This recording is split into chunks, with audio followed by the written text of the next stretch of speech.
Welcome. Let's look at this JAMB Past Questions Biology 2018.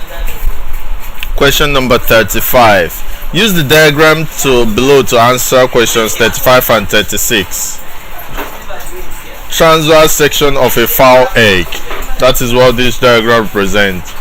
The young chick is formed from A. 3, B. 3 and 4, C. 1, 3 and 5, D. 2. So where is it that the young chick is formed from? It is from 2, which is the embryo. Very, very important. So this transaction, this 2 represents the embryo, and it's actually from the embryo that you have the young chick formed from.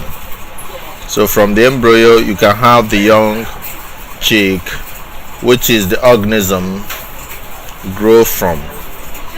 So here is the right point, which is 2, and that makes option D the right answer to this problem. Thank you.